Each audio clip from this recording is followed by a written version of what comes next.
शिव गुरु के प्रति व्यक्ति का शिष्य भाव प्रगाढ़ होकर स्वभाव हो जाए, यह कैसे होगा?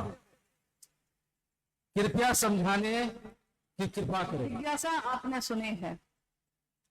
शिव को गुरु मानकर हम में से किसी का भी शिष्य भाव इतना गहरा हो जाए, इतना प्रगाढ़ हो जाए कि वो हमारा स्वभाव बन जाए, ये कैसे होगा? स्वभाव का अर्थ होता है कि जो जन्म से ही जो भाव हमारे अंदर होते हैं, जन्म लेते ही एक बच्चा जब जन्म लेता है उस समय वो किसी का पति होता है, उस समय वो किसी का पति नहीं होता। बच्चा तो अभी जन्म ही लिया है, उसको तो पता भी नहीं है, उसको बताना पड़ता है कि ये है पिता, ये है माँ, ये है दादी, ये है दादा, नाना, सारे संबंधों के बारे में उसको बताना पड़ता है।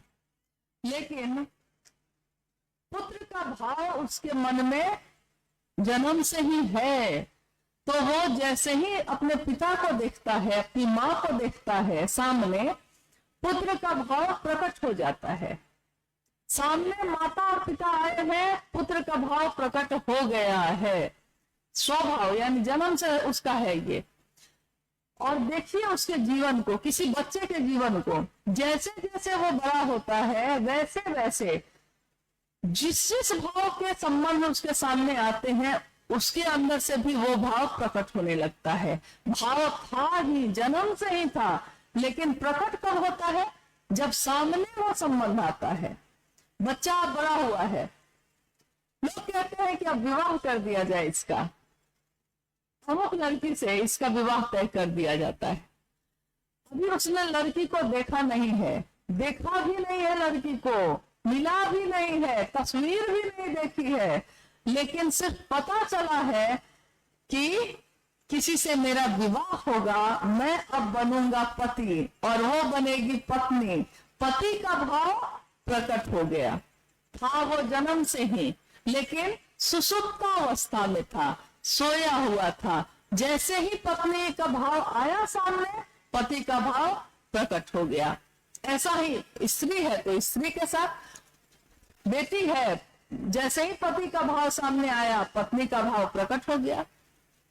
और बड़ी होती है, जीवन में और बहुत सारे संबंध आते हैं। जैसे जैसे संबंध आते हैं वैसे वैसे, सास ससुर है तो पुत्र वधू का भाव प्रकट हो गया। मतलब जैसा जैसा भाव आ रहा है आपके जीवन में, आता ही चला जा रहा है और आपके अंदर से वो भाव प्रकट होता जा रहा है, लेकिन आपने कभी इस पर ध्यान नहीं दिया है, क्योंकि ये इतने सामान्य ढंग से होता है, इतने सहज ढंग से होता है कि हम लोग को पता ही नहीं चलता, कि हम कभी इसमें सोचते ही नहीं कि ये मेरे अंदर कहाँ छुपा हुआ था ये भाव। और फिर बड़ा होता है, सूचना आती है कि तुम पिता बनने वाले हो, तुम माँ बनने वाली हो, बनने वाली हो। अभी तो बच्चे का चेहरा देखा भी नहीं है, सिर्फ सूचना आई है। लेकिन सूचना आई है, दिमाग सुना है इस बात को, दिल में प्रवेश किया है तुरंत, और माता और पिता का भाव प्रकट हो गया तुरंत। देखिए कितनी तेजी से ये काम हुआ है, तुरंत प्रकट हुआ है। ये माँ बाप का भाव जो मेरे अंदर था, ये कहाँ था?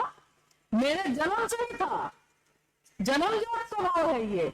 लेकिन सामने अगर वो नहीं आता तो ये भाव प्रकट नहीं होता। आया, भाव प्रकट हुआ। साहब ने एक दिन कहा है कि शिव मेरे गुरु हैं, तुम्हारे भी हो सकते हैं, तुम्हारे अपने हो सकते हैं, अपने गुरु हो सकते हैं। ये विचार मेरे मन के अंदर घुसता है, मेरे मन में ये विचार प्रवेश करता है, और जैसे ही ये विचार प्रवेश करता है, अगर ये विचार प्रवेश कर गया है अपना समझने का, तो वो दिमाग में रुकता नहीं है, वो तुरंत दिल में प्रवेश करता है, तुरंत। इतना दिन नहीं लगाता है, वो तुरंत प्रवेश करता है और दिल में प्रवेश करता है। यानी कि मेरा है वो, मेरा गुरु, मेरे महादेव, मैं और मेरा महादेव। दुनिया एक तरफ हो भी जाएगी तो क्या होगा, मेरे महादेव तो मेरे साथ रहेंगे ना, ये बल। वैसे ही शिष्य भाव जो जिसके बारे में अभी सुना आपने कि प्रगाढ़ होकर स्वभाव बन जाए, इतनी लंबी प्रक्रिया भी नहीं चल पाती। विचार दिल में प्रवेश करता है तुरंत और भाव भी प्रकट होते हैं तुरंत। यानी गुरु का भाव जैसे ही सामने आया है, शिष्य भाव प्रकट हो गया। था तो हो जन्म जात ही, हम ही लोग तो नहीं पहचान सके, हम ही लोग नहीं जान सके। दिया तो प्रेम का था वो, दिया को भाव से सींचा ही नहीं कभी, तो उसमें पौधा नहीं निकला, उसमें फल और फूल नहीं लगे, सुगंध नहीं फैली। लेकिन शिव के प्रेम का दिया भी जिसने बनाया है, उसका दिया तो जरूर ही रहेगा हमारे दिल में। बनाया उसी ने है तो दिया भी उसी का रहेगा। और हम जैसे ही अपने मन का भाव प्रकट करते हैं, गुरु भाव आया, शिष्य भाव प्रकट हो गया, तो प्रगाढ़ हो गया, स्वभाव बन गया। अभी अभी मैंने कहा कि जिसका ये स्वभाव बन जाएगा वो यही तो करेगा, अपने महादेव से दया मांगेगा। हे सरकार, हे मेरे महादेव, मुझ पे दया कर दीजिए, हमको कुछ आता होता नहीं है, आप मेरे अपने हैं, बस इतना पता है, बस मुझ पे दया कर दीजिए। और शिव की बात करने लगता है वो। अपने बेटे की बात कैसे करता है, अपने परिवार की बात, अपने खेत की बात, अपने पैसे की बात, अपने दुकान की बात कैसे करता है? कोई उससे पूछता नहीं है, वो खुद ही बोलने लगता है। अपना हो जाए तो हृदय खुद ही बोलने लगता है और मुक्त कंठ से बोलता है, हृदय खोल के बोलता है। मन में ये विचार तो ठहर जाए, लेकिन ठहरा रहे, टिका रहे, निरंतर बना रहे, तो ये स्वभाव प्रकट हो जाता है। और कुछ है? हाँ, एक जिज्ञासा है, आओ चले शिव की ओर से। जो कृतज्ञ है वह आध्यात्मिक नहीं हो सकता, जो कृतज्ञ है वह आध्यात्मिक नहीं हो सकता, शिव का शिष्य तो कदापि नहीं। मुझको पता है कि आप सबको घर जाना है, लेकिन घर हम लोगों को भी जाना है, एक दिन तो सबको जाना है। इसलिए कम से कम थोड़ी देर के लिए थोड़ा स्थिर बैठिए और कुछ क्षण के बाद, कुछ मिनट के बाद तो ऐसे भी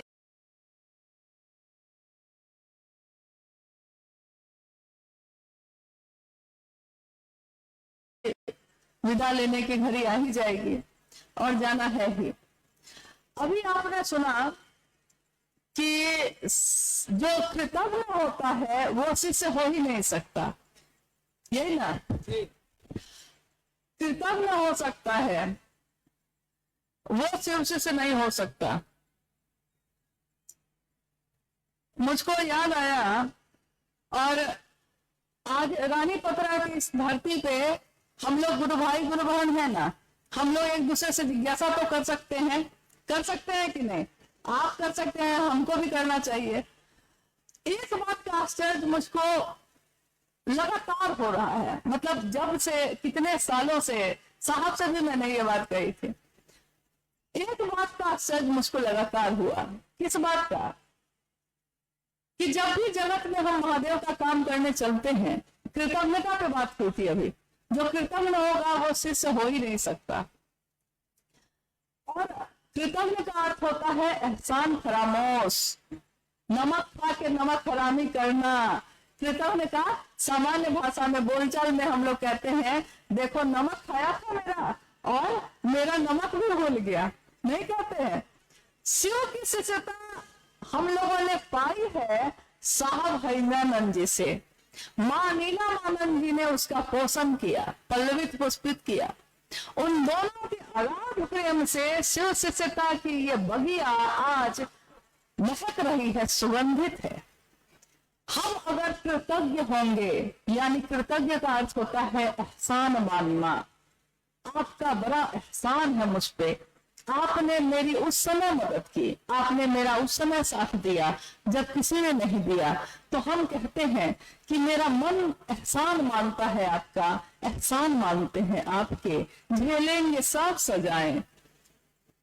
हम एहसान मानते हैं क्योंकि शिव की शिष्यता का दान दिया उन्होंने हमारे आपके जैसे लोगों को, जिसको कुछ भी नहीं आता था, पात्र भी नहीं था, उनके पास बैठने को तैयार नहीं था, लेकिन वो खुद हम लोगों के पास गांव गांव आकर बैठकर इस बात को समझाते रहे, बताते रहे, दिल में उतारते रहे, और बदले में उन्होंने हमसे आपसे कुछ नहीं चाहा, कुछ भी नहीं चाहा। उन्होंने हम सभी शिव शिष्यों को एक ही पहचान देने की कोशिश की। वो पहचान क्या है? वो पहचान है कि हम कहीं से गुजरे तो दुनिया के लोग देखकर हमको कहे कि शिव के शिष्य जा रहे हैं, शिव का चेला है वो, शिव का शिष्य है वो जो जा रहा है, देखो उसको। उदाहरण पेश करें हम अपने आचरण से, अपनी बोली से, अपने मन से, कि कोई हम लोग को देखे ना तो उसको महादेव के सिवा कुछ याद नहीं आए, देख के कह दे ऐसा होता है महादेव का चेला। लेकिन दुख की बात यह है, आश्चर्य की बात यह है कि ये बगिया जो साहब ने बनाई और इस परिवार के असंख्य सदस्य आज हैं, अगर मेरे साथ चलने लगे तो कोई कहता है कि बरखा जी का आदमी हो गया, उनके साथ चलने लगे तो कहता है उनका आदमी हो गया। अरे भाई, मुझको आश्चर्य और जिज्ञासा दोनों है इस बात की कि अरे साहब हरिंद्रानंद जी ने जिसके ऊपर शिव शिष्य का ठप्पा लगा दिया, वो किसी और का आदमी कैसे हो सकता है? चाहे वो किसी के साथ रहेगा तब भी वो रहेगा महादेव का ही, और महादेव का जो होगा वो सबके साथ दिखेगा, सबके साथ चलेगा, सबके लिए स्वागत करेगा, सबके लिए पानी लेके खड़ा रहेगा। उसको कोई फर्क नहीं पड़ता कि आप कौन हैं, अपने हैं, पराए हैं, कौन है, वो सबके लिए रहेगा। तो साहब ने जो हम लोगों को पहचान दी है, उससे बड़ी पहचान किसी की नहीं हो सकती। और क्योंकि हम शिव के शिष्य हैं तो हम एक दूसरे के साथ ही तो दिखेंगे। महादेव की बारात निकल रही थी, माँ पार्वती के साथ विवाह होने जा रहा था, और उस बारात में देवी देवता भी थे, राक्षस भी थे, भूत बैताल भी थे, किसी का चेहरा नहीं, किसी का हाथ नहीं, और कोई गहनों से लदा सुंदर भी था, सब तरह के लोग थे। लेकिन सब उस बारात में दिख रहे हैं कि नाच रहे हैं, गा रहे हैं, शिव भाव से संजात प्रगाढ़ शिष्य भाव भी ऐसा ही होता है। उसको कोई फर्क नहीं पड़ता, वो किसी के साथ नाचेगा, गाएगा, किसी के साथ शिव की बात करेगा, किसी के साथ चला जाएगा। सबसे पहले साहब ने कहा कि हमको अपने अहंकार को तो छोड़ना होगा। अहंकार गुरु का भोजन है। हम लोग को कभी ये नहीं सोचना चाहिए कि हम लोगों ने किया है तो ये इस इलाके में हुआ है, तो हमारे अंदर, हमारे जिले में महादेव की बात हो रही है। अरे महादेव का काम तो हवाएं करती हैं। ये तो दया हरिंदर की है कि उन्होंने हम सबको श्रेय दे दिया, हम सबका भी नाम कर दिया। जिसको कोई पूछता नहीं था तेरी बंदगी से पहले, आज सब पूछते हैं। क्यों? क्योंकि महादेव का नाम लेते हैं हम। लेकिन महादेव का नाम तो पहले भी लिया था हमने। कहाँ पूछते थे लोग? जब से साहब हरिंदर जी की बात को कहने लगे हैं हम लोग, दुनिया चाहने लगी है। क्योंकि जो शिव को चाहेगा वो शिव की बात को चाहेगा, वो शिव की बात करने वाले को चाहेगा, सबको चाहेगा। लेकिन इस कज़ा में, इस शिव शिष्यता की और इस शिव चर्चा की आंधी में हम अपनी शिव शिष्यता को बहा न दें, खो न दें, ये एक चिंता हमारे साहब की बनी हुई है आज भी। तो शिव चर्चाएं हो, लेकिन शिव भाव से संजात, भींगा हुआ हो, शिव भाव से प्रगाढ़, यानी उसमें गहराई हो शिव भाव की, ताकि जो कहता हो उसका मन भी शिव भाव से भर जाए, जो सुनता हो उसका मन भी शिव भाव से भर जाए। वो अपने साहब और दीदी को भूल न सके, उनके एहसान को अपने दिल से भुला न सके। ये जीवन ऐसे ही बीत जाए, हमारे साहब दीदी मिलते रहेंगे, महादेव की तरफ हम लोग को चलाते रहेंगे, और ये रास्ता एक दिन वहां जाके खत्म होगा जहां हमारे महादेव स्वयं बैठे हैं। आइए इस रास्ते के हम सब पथिक बने, इस राजमार्ग पे हम सब चले, एक साथ चले, मन में शिव के नाम का संकल्प लेकर चले, एक दूसरे का हाथ थाम के चले। कल परसों में इसी मैदान में कुछ गुरु बहनें मोबाइल पे लाइव की हुई थी। हम लोग यात्रा में थे, किसी ने दिखाया मुझको कि देखिए तो कितना हंस रहे हैं लोग, कितना खुश है।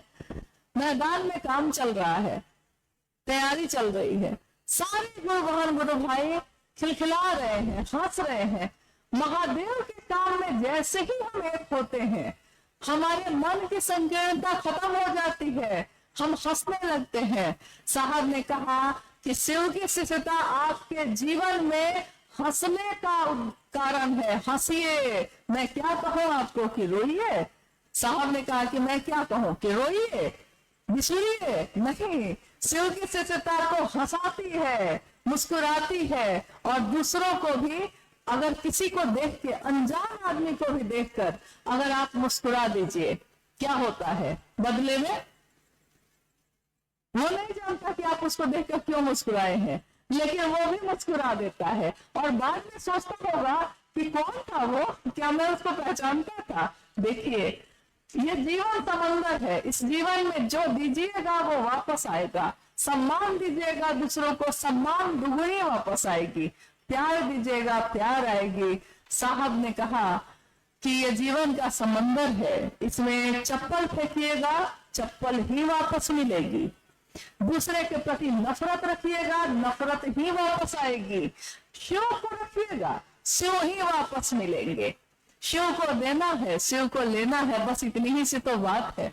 और क्या कहूं, बहुत ही सुंदर माहौल में शिव की बात इस स्थान पे हो रही है, और आप सब बैठे हैं, हम लोग फिर अब विदा होंगे। अब कोई जिज्ञासा तो अब नहीं है। अब हाँ, जिज्ञासाएं कभी खत्म नहीं होती, लेकिन जब प्रेम हो जाता है तो जिज्ञासाएं मौन हो जाती हैं। युवा गुरु बैठे हैं, वृद्ध शिष्य बैठे हैं, गुरु भी मौन है, शिष्य भी मौन है, दोनों मौन है, और उस मौन में ही शिष्यों का संशय पल प्रतिपल विनष्ट हो रहा है, खत्म हो रहा है। तो शिव की शिष्यता की इस बगिया में रहने वाले हम सभी शिव के शिष्य अपने गुरु शिष्य को, अपने गुरु शिव को, अपने मन का उद्गार, अपने मन का प्रेम दें, और हमारे मन के संशय को वो गुरु खुद ही विनष्ट कर देते हैं। चलिए हम लोग आज इस जगह से अब विदा लेते हैं। महादेव की दया बनी रहे, हमारे साहब और दीदी का ये साहब का बोला हुआ अनाधिकार आशीर्वाद, जबकि अधिकार था उनको, अधिकार है उनको, लेकिन तब भी उन्होंने उनका बड़प्पन देखिए कि वो कहते हैं अनाधिकार। अनाधिकार आशीर्वाद ये बना रहे सभी शिव शिष्यों के लिए कि शिव मेरे सचमुच में गुरु हो जाए, हम सब शिव के शिष्यों से शिव का काम कर सके। आप सभी के चरणों में